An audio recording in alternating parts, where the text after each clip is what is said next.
I don't think I really want to describe myself as a separatist. I would really rather describe myself as a Canadian who hates bullies. And that's what I was talking about earlier here, that the legislation that we challenged was federal legislation. Everybody is treated under the Canadian Wheat Board Act.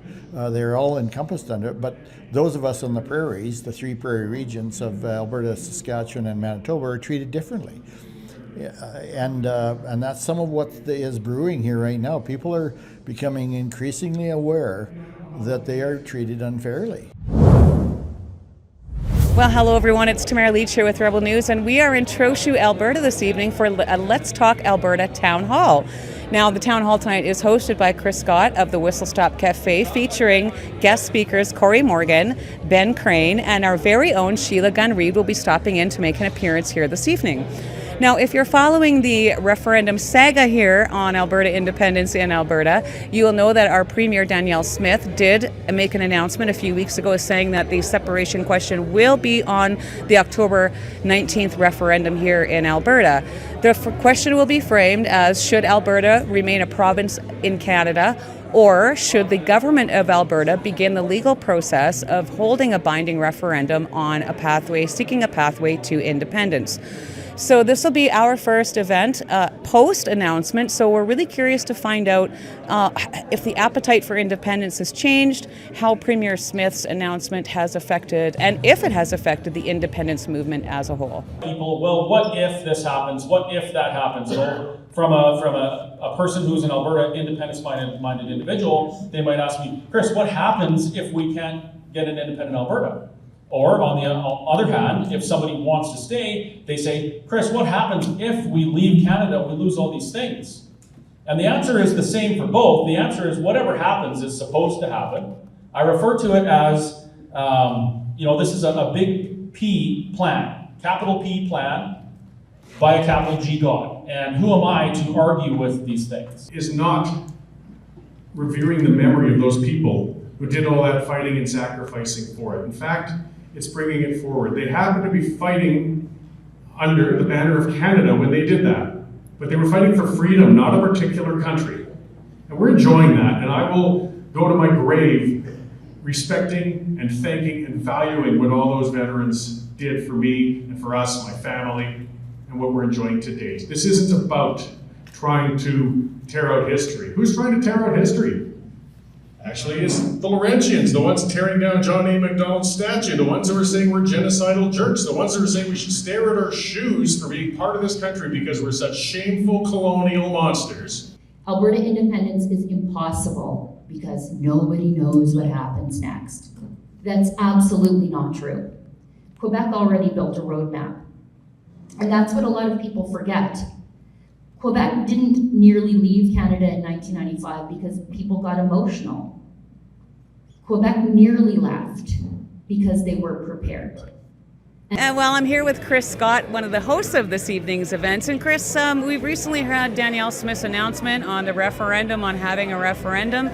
And you've been really pounding the pavement out here doing all these town halls. Have you noticed a change in the appetite for information on independence or on just independence itself since her announcement?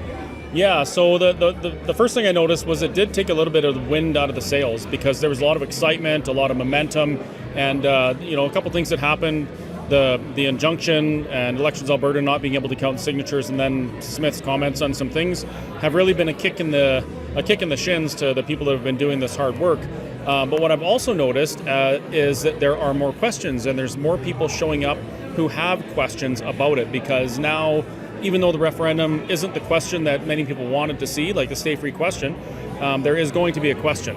And just that in itself, that's getting people interested and coming out to discuss these things. I haven't seen much change. I think, again, maybe people frustrated. What they wanted, they got moving, petitioning, and active and working towards it. Then they kind of stalled for a few weeks, so there was a bit of frustration and impatience, but they really wanted to move.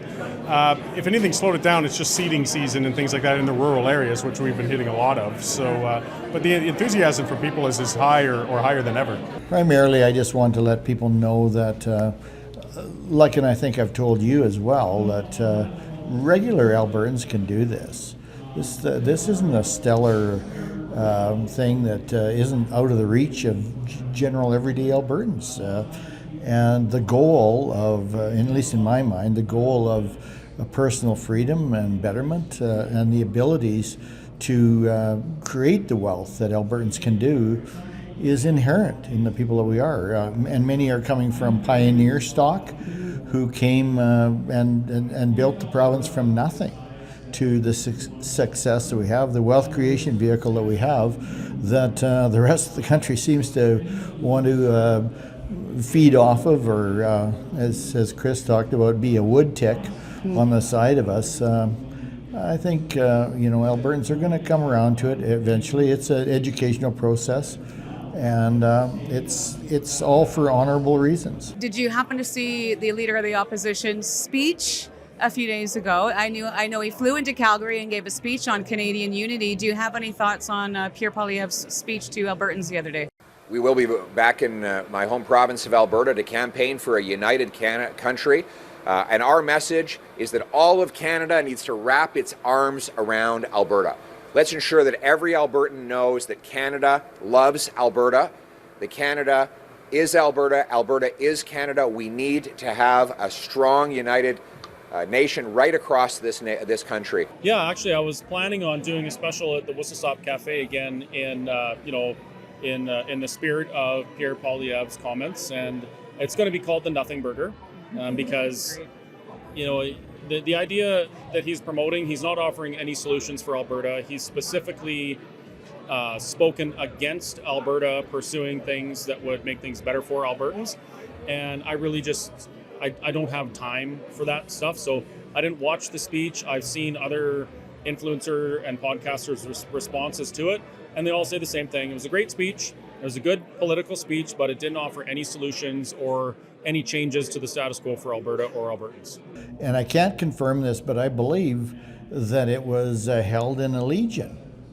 And, talking about federalism and such like that. But those of us or others who want to express a different opinion are not allowed in legions in some circles. And I find that deeply frustrating. I could add that prior to a rally in Calgary, I was reached out to by a CBC reporter, and she was wanting to know my opinion based off my past history of activism in the Wheat Board.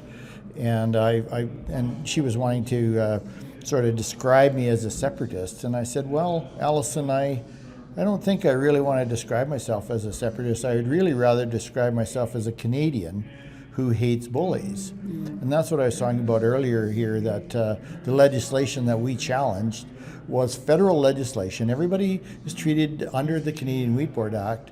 They're all encompassed under it, but those of us on the prairies, the three prairie regions of Alberta, Saskatchewan, and Manitoba, are treated differently. And that's some of what is brewing here right now. People are becoming increasingly aware that they are treated unfairly. And the feds need to be responsive to that. Well, they had a great turnout here tonight for the Let's Talk Alberta Town Hall meeting here in Trochu, Alberta, and we just happened to get a downpour here, which probably enabled a lot of the local farmers to come in and attend the event. Trochu has a population of just under 1,200 people, with the majority of the industry in this area being agriculture. So we had a wonderful presentation here by the Let's Talk Alberta crew. Chris Scott, of course, from the Whistle Stop Cafe helped organize. They had guest speakers Corey Morgan, our very own Sheila Gunn-Reid, Ben Crane, and a surprised guest speech by former MLA Rick Strankman. Well, here at Rebel News, we work very hard to bring you the other side of the story that the mainstream media refuses to tell. And we are able to do that without taking a red cent of government money, thanks to supporters like you. If you want to continue to see these independence reports, please visit independencereports.com.